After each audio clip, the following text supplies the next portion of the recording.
Alors moi, c'est Elena Costa, j'ai 23 ans et je viens de la région nantaise. Avant d'arriver à l'ESLI, j'ai fait une licence en 2 ans en langue étrangère appliquée, donc j'ai appris l'anglais et le portugais. Et avec le Covid, j'ai eu une envie de changement et donc j'ai réfléchi à ce que je pouvais faire après donc 2 années de licence et j'ai vu qu'il y avait une licence professionnelle donc en achat à l'IUT Saint-Nazaire. Donc je me suis dirigée dans cette voie et j'ai beaucoup aimé. Donc j'ai décidé de prendre en responsabilité et intégrer l'ESLI après mon année de licence professionnelle. J'ai intégré le master achat collaboration sécurisée dans lequel on nous apprend à devenir l'acheteur de demain dans un monde complexe dans lequel on nous apprend donc la cybersécurité, la logistique internationale et surtout les dimensions RSE d'être un acheteur.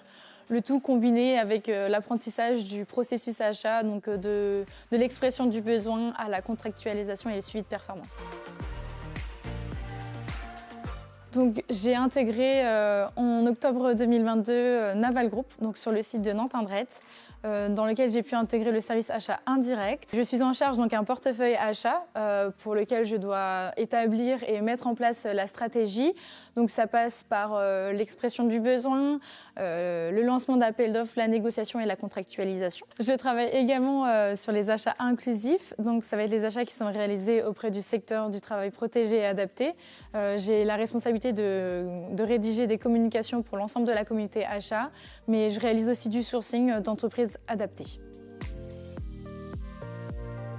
J'ai voulu faire des études en achat puisque c'est un métier qui est de plus en plus stratégique dans l'entreprise. Le service achat représente environ 50 à 70% du chiffre d'affaires d'une entreprise. Donc c'est vraiment créateur de valeur. On a une grande part de stratégie et de négociation, donc moi c'est quelque chose qui me parle. J'ai rejoint l'ESLI parce que c'est l'une des écoles les plus cotées de notre région. On a des intervenants de qualité qui sont des professionnels qui sont là pour nous raconter de leur vécu, de leurs expériences du monde professionnel. Donc c'est très enrichissant. Et en plus, on a pu voyager à Amsterdam et à Dublin. Donc il y a le côté international et ça m'a vraiment beaucoup plu. À l'ESLI, on apprend beaucoup de choses et si je devais en sortir 3, je dirais donc le travail d'équipe, la collaboration entre les personnes et l'écoute surtout pour devenir un acheteur. Donc dans mon travail, ce qui me passionne le plus, c'est qu'en tant qu'acheteur, on a toujours quelque chose à faire, on s'ennuie rarement. On doit gérer les appels avec les fournisseurs, répondre aux questions des clients internes. On a de la négociation, le lancement d'appels d'offres, et puis surtout quelque chose de plus opérationnel, c'est la passation de commandes.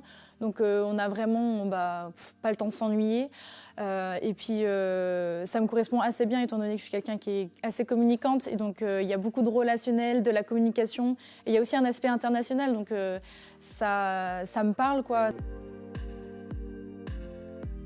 Je dirais que le moment qui m'a le plus marqué de mes études, c'est vraiment les voyages. On a beaucoup partagé avec mes camarades de classe et c'est vraiment des souvenirs en or. On a été à Amsterdam, à Dublin et franchement, ça a forgé des amitiés. Donc je dirais que c'est mon souvenir préféré.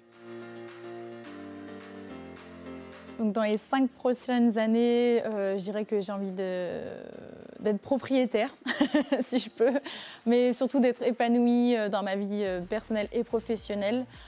Si je peux avoir la responsabilité d'un portefeuille stratégique, ça serait super parce que d'ici 5 ans, c'est quand même un peu tôt pour être responsable achat, il faut quand même avoir du bagage derrière. Le conseil que je donnerais, c'est vraiment déjà de trouver un métier qui vous passionne, d'avoir une alternance qui vous fait vibrer, on va dire. Il faut aussi trouver un équilibre entre vie professionnelle et vie personnelle. C'est très important de se sentir épanoui pour exceller dans tout ce qu'on fait.